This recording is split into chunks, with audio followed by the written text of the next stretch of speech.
Hindi natin ginaglamorize, ginagawang modelo yung ginawa ng anak. Pero, ba't kaya ikinwento ni Jesus ang kwentong ito? Surely, these stories, these characters, symbolize deeper meanings in life.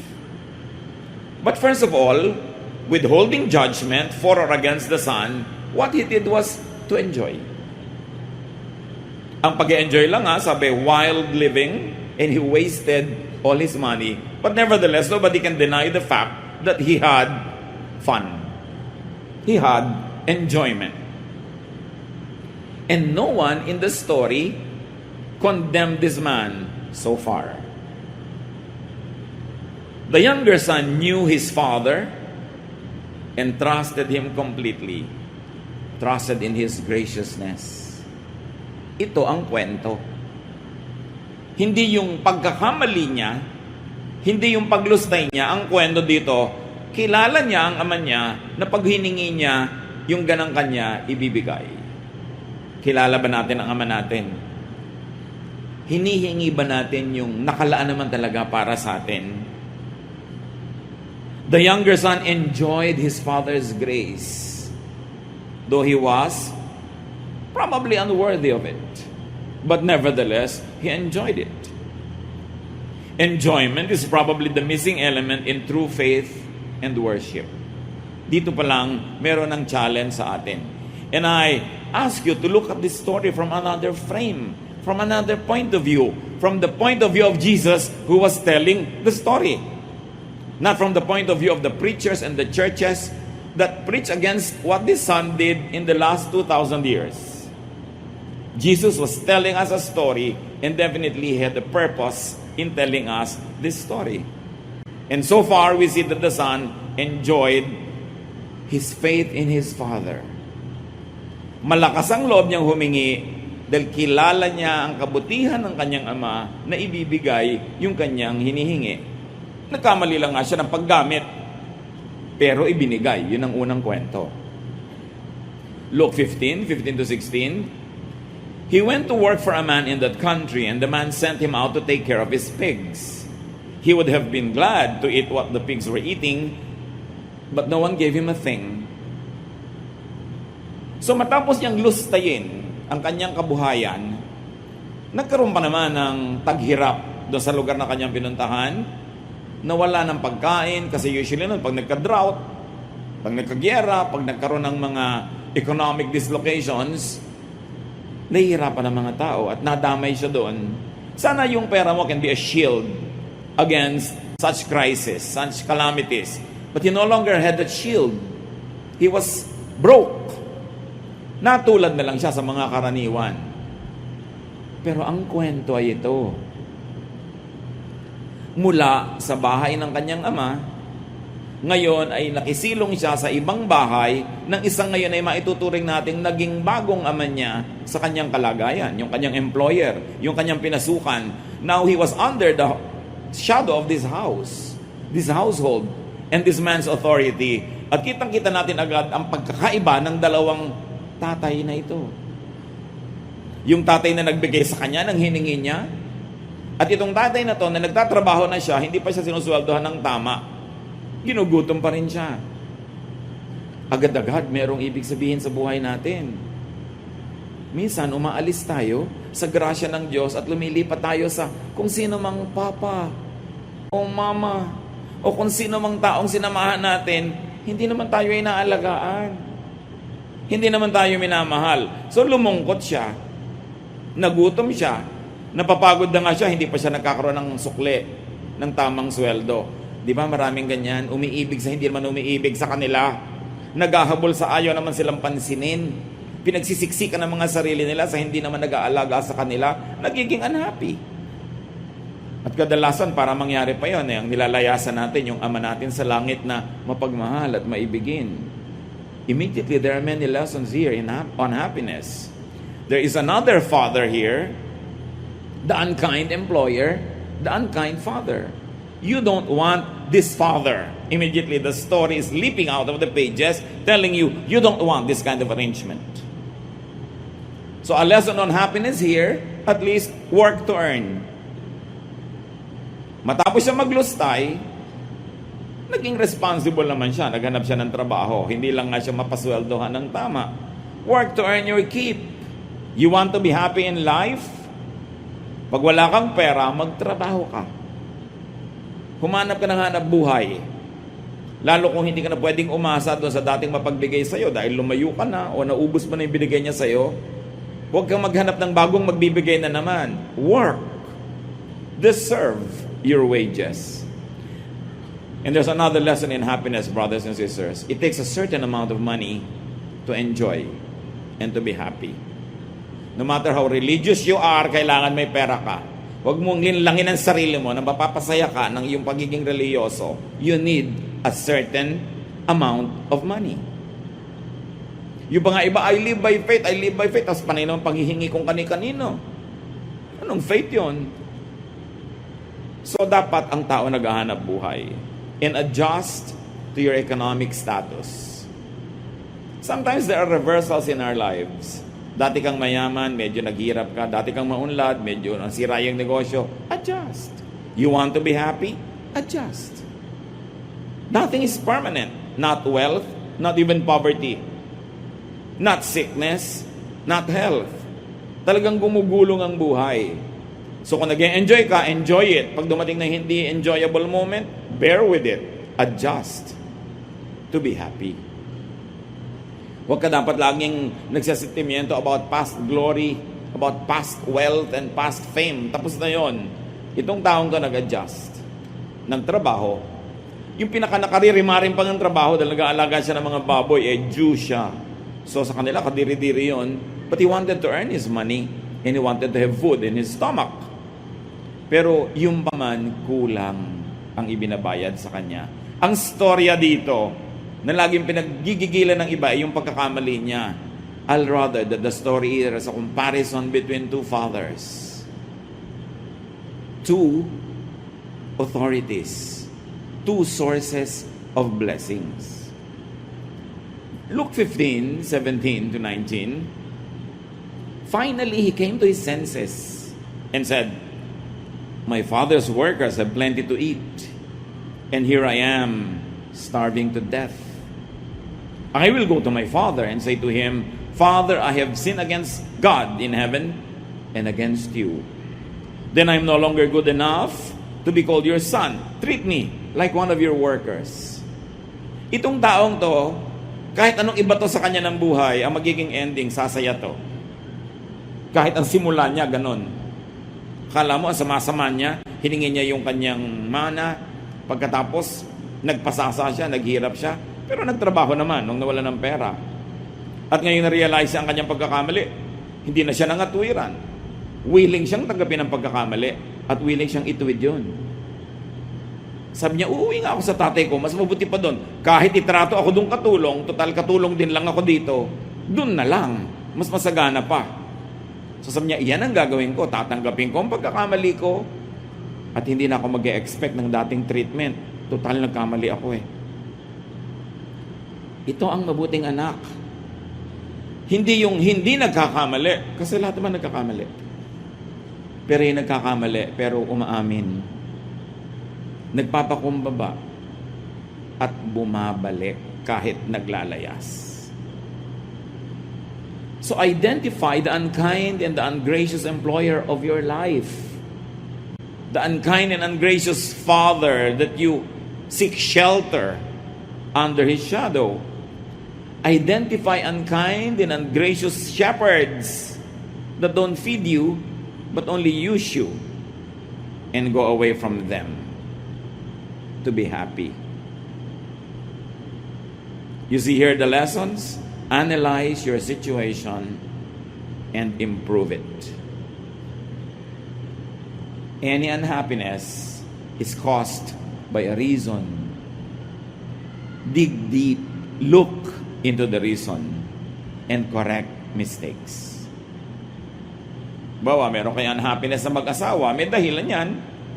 Hukayan ninyo, bunutin ninyo, para sumaya kayo. Meron ka unhappiness sa family, sa work, sa profession, sa romantic relationship, with yourself, laging may dahilan. Huwag mong itago sa sarili mo yung dahilan. Harapin mo siya. bunutin mo siya. At kung kailangan magdusa ka sa paggawa nun, magdusa ka, may inaantay ka namang panahon ng paggaling, panahon ng restoration. Kesa wala kang hinihintay, tas hindi mo binabago ang sitwasyon mo na di naman maganda. Seek better conditions if you want to be happy. Huwag kayong tumanggap na lamang na para kayong walang kalaban-laban at walang choice. Seek better conditions. And resign a bad-paying job. Tulad ng ginawa niya. Ang dami nagre-reklamo, hindi masaya sa trabaho, edi umalis ka, maghanap ka iba. E paano po, mahirap naman maghanap. O di sige, diyan ka na lang, huwag ka na magreklamo.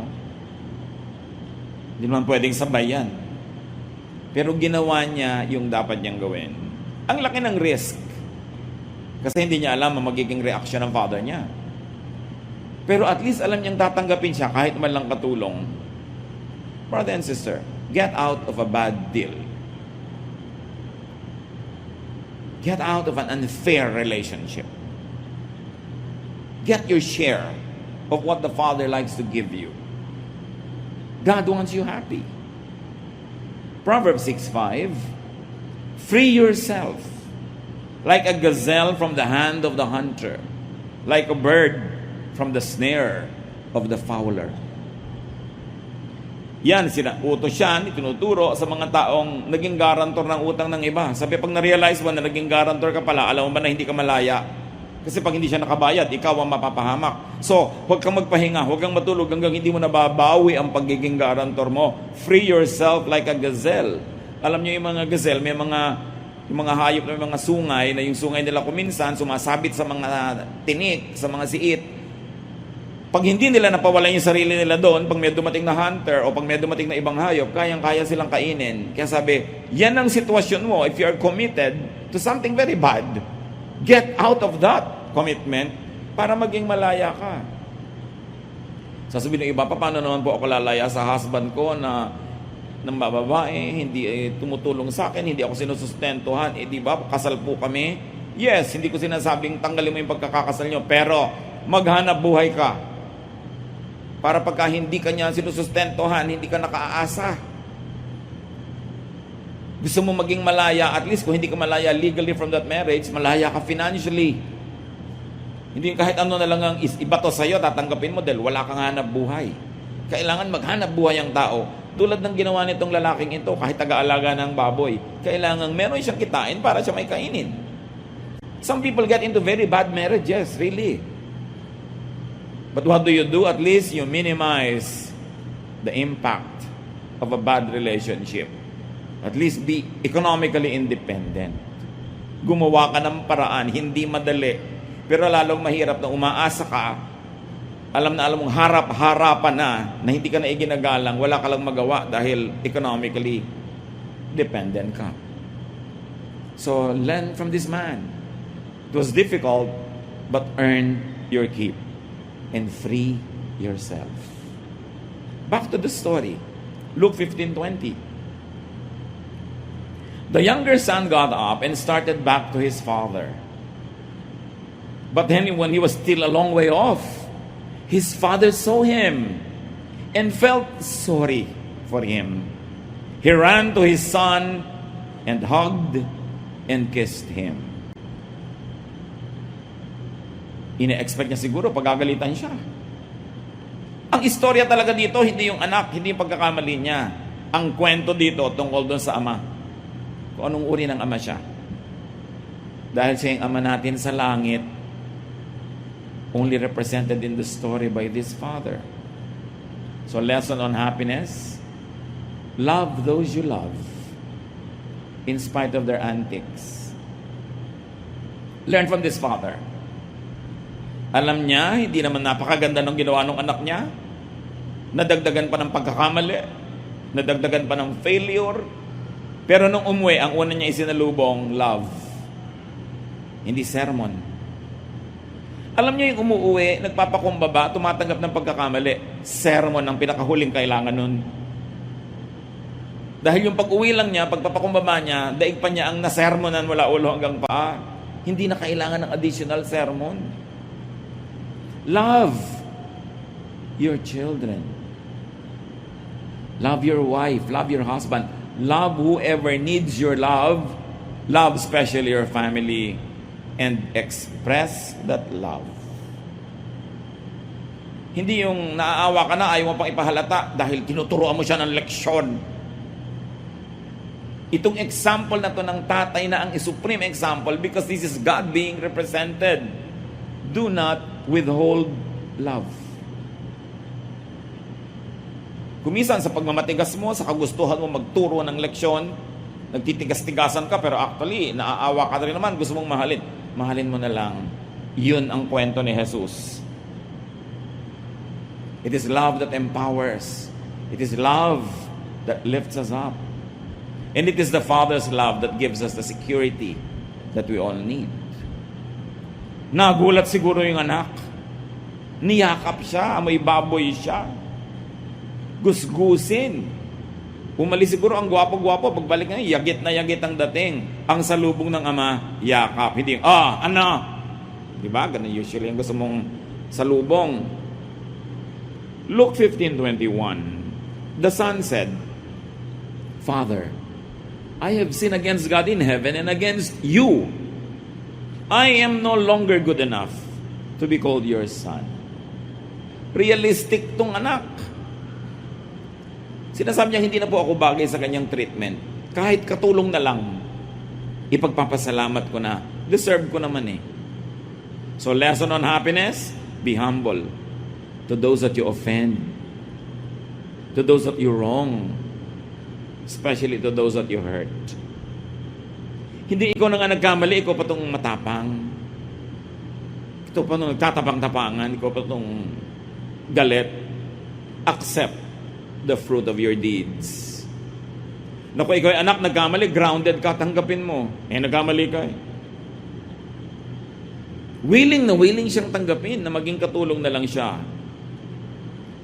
Meron kasing lesson dito on happiness. To be happy, you need to be forgiven. Hindi ka sasaya talaga kahit ka magpanggap, kahit maganda yung damit mo, kahit may pera ka, masarap ang kinakain mo. Kung alam mo na may ginawang ka ng mali, tapos hindi ka humihingi ng tawad, ikaw na mismo, yung budhi mo na, mismo ang magtatanggal sa'yo ng kaligayahan. You can be noisy, you can be loud, but you can never really be happy because you need to be forgiven. Relationships have to be stored for people to be happy. To be happy, you need to be restored. So huwag magmatigas, huwag mabuhay sa mali. Basta naggising, nagkaroon ng kaliwanagan agad, natauhan, tanggapin agad, bumalik, magpakumbaba. What did we get from the Son? A self-confession. It was not extracted or forced from Him. Hindi na natin kailangang pilipitin ang taong tumatanggap na nga ng mali. Kuminsan, hindi naman malakas ang loob na magsabing diretsong I'm sorry, pero dinalang ka naman ng pakwan, yun na yun. Ginawang ka ng kape, inalo kang kumain, yun na yun, kunin mo na lang yung essence, huwag mo na siyang antaying lumuhod pa, magsabi pa ng I'm sorry. Marami namang paraan ng pagsasabi nun eh. At hindi lahat ng tao kayang diretsahan na sabihin yun. Meron silang ibang paraan ng pagpapahiwatig. Appreciatein na natin yun. At padaliin natin para sa kanila ang paghingi ng tawad. Huwag na tayong masyadong maging unreachable. Para pare-parehong masaya. Because to be happy, you not only need to be forgiven when you are the wrongdoer, you need to forgive.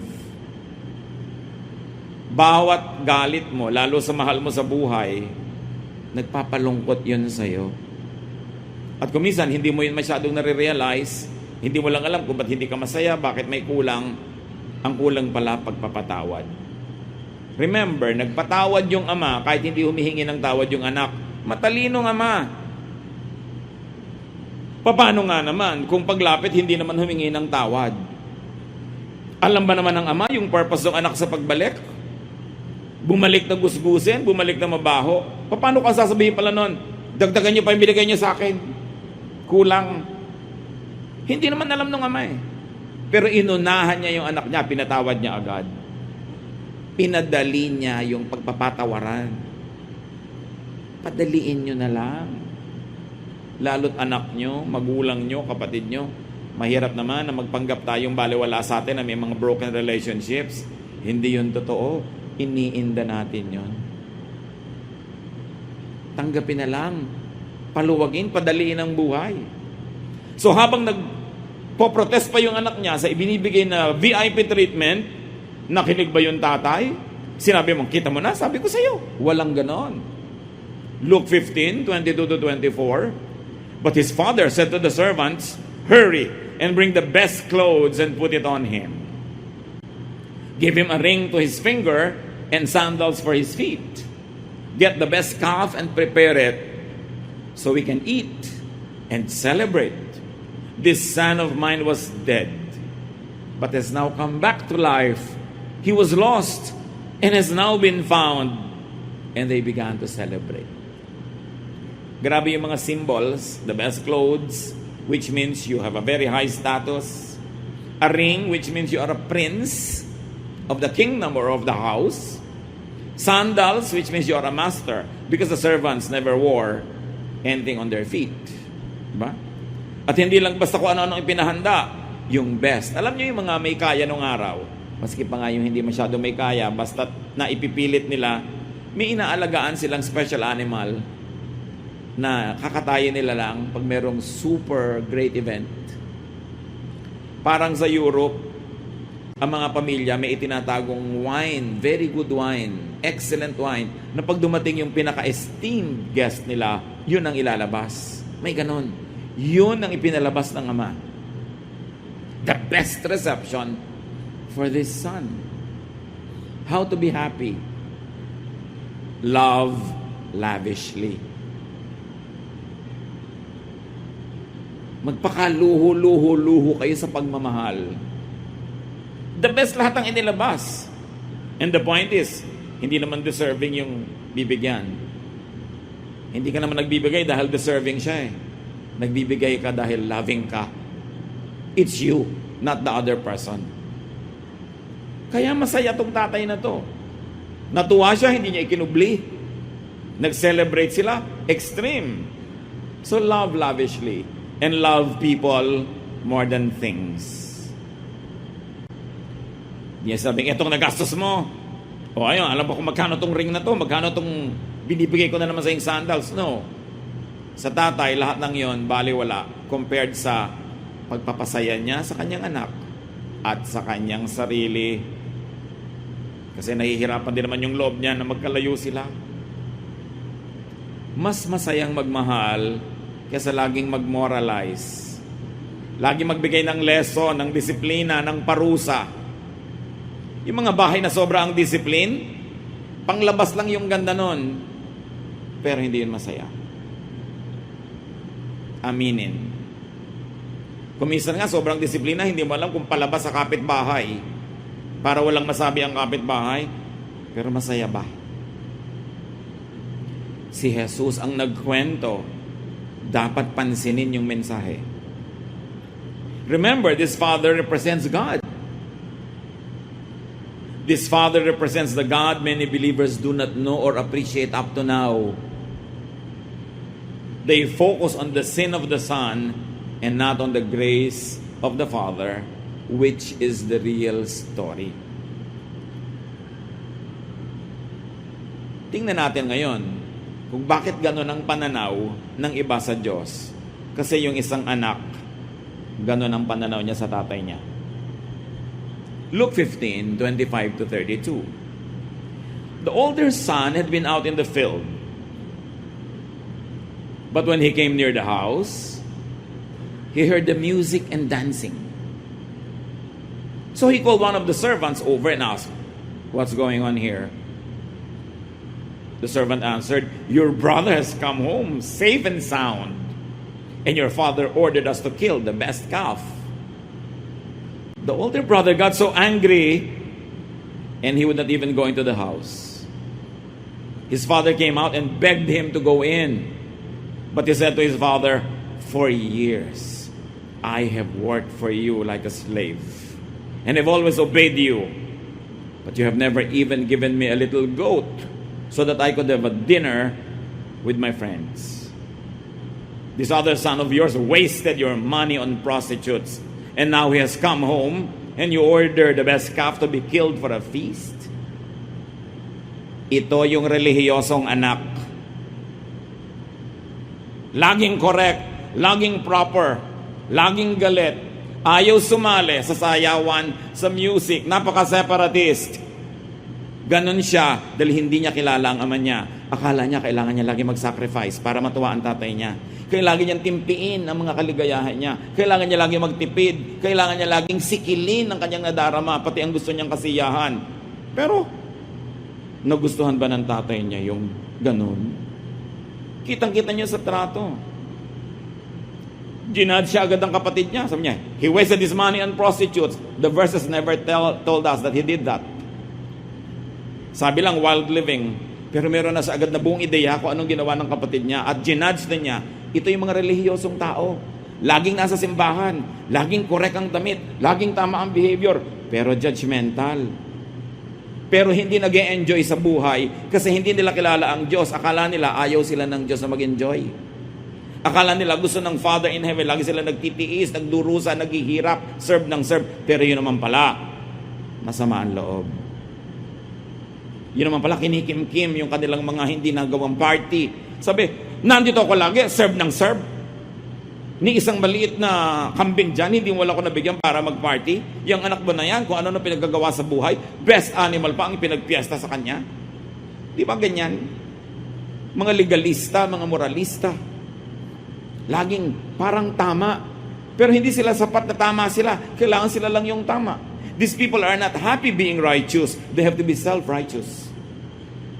They are not happy just being holy. They have to feel holier than others. Ito ang dalawang mananampalataya. At ayun yung Ama na Diyos sa langit. Yung isa na hindi ganun kaligalista, pero kilala niya na ibibigay sa kanya at kilala niya yung Ama na patatawarin siya. Sa palagay niyo, sino sa dalawang anak ang mas malapit sa loob ng magulang? His father replied, verse 31, "My son, you are always with me, and everything I have is yours." Parang sinabi lang na tatay, sino may sabi ba sa'yo na huwag kang magpiesta? Ayan naman lahat, nandyan. Ba't di mo ginamit? Lagi kang pa-perfect dyan. Lagi na lang may utang na loob sa'yo ang Ama dahil hindi ka nagsasaya. Andyan lahat Everything I have is yours. What's your problem? Kita mo, hiningi ng kapatid mo yung share niya, binigay ko. Ba't di ka humihingi? Sino sa palagay nyo ang mas nakakakilala at mas nag-a-appreciate at magmamahal sa Ama? Yung younger son o yung older son? Sabi niya, but we should be glad, the father said, and celebrate. Your brother was dead, but he is now alive. He was lost, and now he's been found. At kung pwede lang idagdag dito, yung unsaid, you have always been here, but you are not really here. Like your brother, you were also dead, but now he is alive. You are still dead. You don't know me. You don't know my grace. You don't know how to enjoy your life. You think that you have to sacrifice every time to make me happy. I don't look for sacrifices. I just like to love you. Kailan kaya makikilala ng mga Kristiyano yung Ama natin sa langit na gano'n siya kabuti? Na pag nagkakamali yung kapatid natin, lista tayo ng lista, kwenta tayo ng kwenta, tuos tayo ng tuos, sumbat ng sumbat. Do you think the Father in heaven likes that?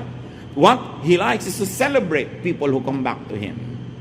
He likes to be gracious and is lavish, OA, ang pagmamahal niya.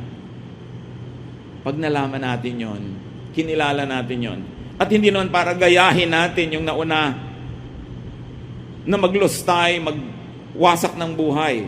Yung extreme ang ginawang example para wala na kayong pwedeng gawin pang uri ng pamumuhay na pwede nyo sabihin, ito, hindi na ako matatanggap ng Ama. The Father accepts us. His stubborn love never lets us go, though we go away. Yung relasyon natin sa Ama, hindi minemaintain ng ating performance. Minemaintain nyo ng kanyang love. Kahit bumagsak yung performance mo. Nawa, huwag mong sadyang ibagsak. Pero kung bumagsak, bumalik ka. Meron ba, ayoko po mag-church, so kakaya sa Diyos, marami kong kasalanan. Lalo niya gusto mag-church ka.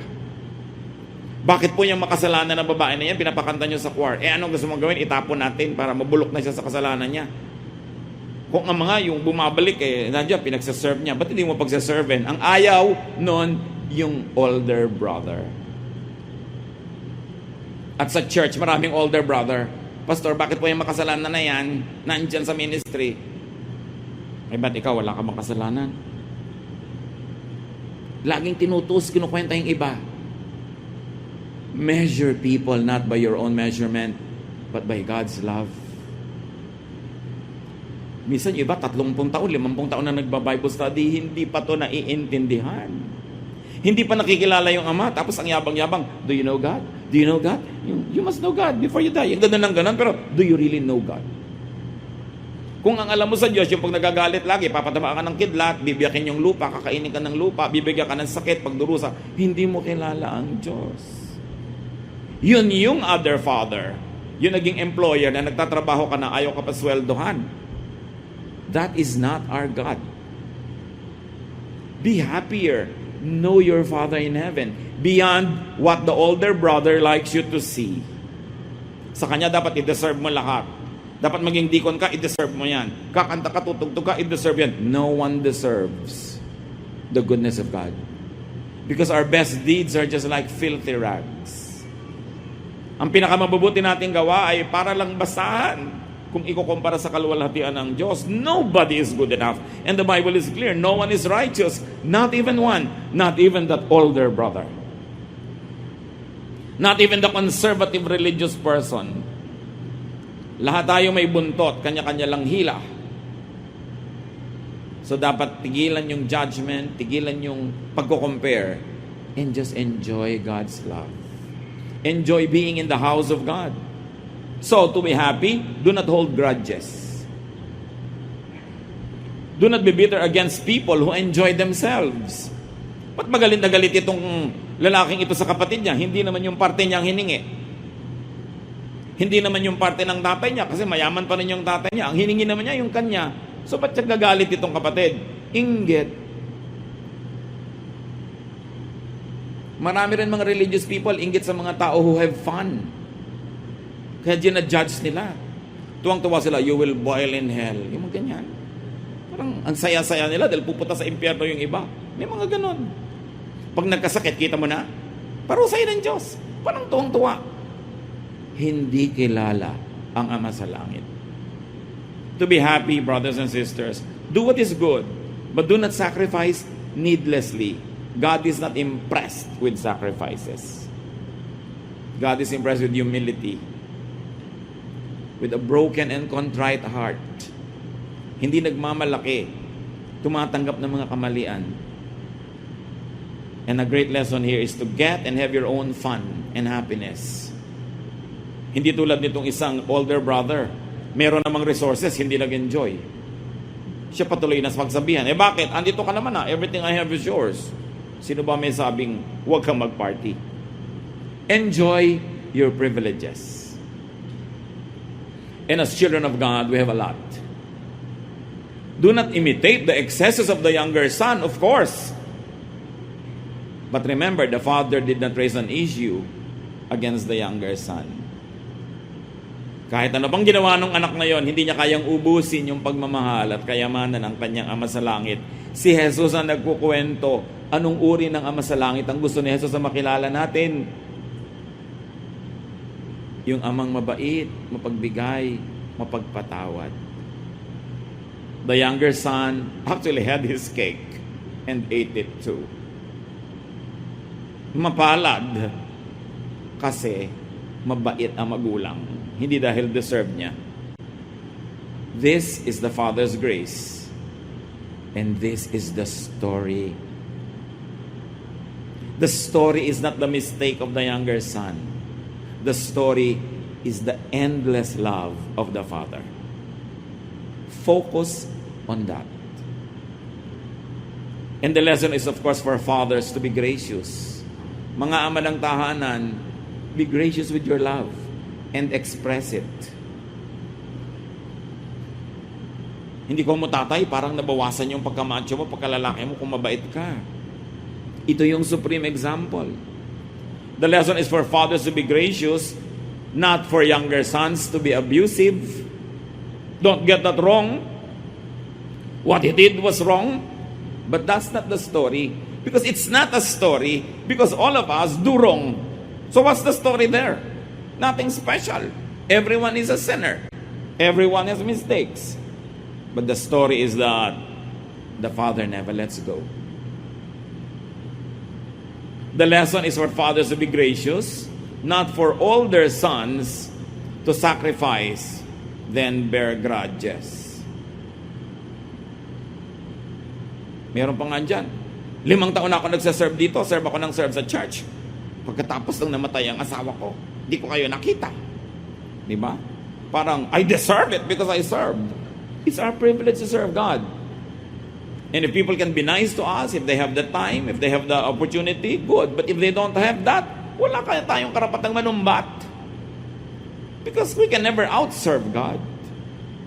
Walang tampo-tampo. Ang tagal-tagal ko na dito, tapos nung i-dedicate ang tricycle namin, hindi naman nakarating si pastor. Diba? Yung may mga tampo-tampo, walang ganyan-ganyan. Kasi lahat tayo nagtutulong-tulungan. Kasi lagi ka lang magagalit. May dumataang hangin, pinagdaramdam mo. May kasama ka ng loob, ang dami-dami mong dala. Paano ka sasaya? Kailangan tanggalin lahat yan. Palitan ng pag-iisip. Sabi ng Romans 12:2, be changed by the renewing of your mind. So kung hindi ka masaya, hindi ka pinagkakaisahan ng lahat ng planeta. Hindi ka lang masayahin. Palitan ang paraan ng pag-iisip, ng pakikitungo sa kapwa para sumaya-saya. Enjoy life. Sa palagay nyo, yun sa magkapatid, sinong nalugi sa dalawa? Di ba? Yung stricto. Siya ang nalugi. Ang ending naman nila, pareho lang silang nasa bahay uli ng tatay niya. Di pa siya nagka-fun. I'm not saying kopyahin natin buong-buo yung ginawa nung isa. Pero ang point is, hindi siya nangimi na mag-enjoy. Kasi alam niya, mabait ang tatay niya. Pero yung kalabisan na, syempre, hindi na natin dapat kopyahin yun. Be thankful for the Father's lavish love. Do not sacrifice all the time.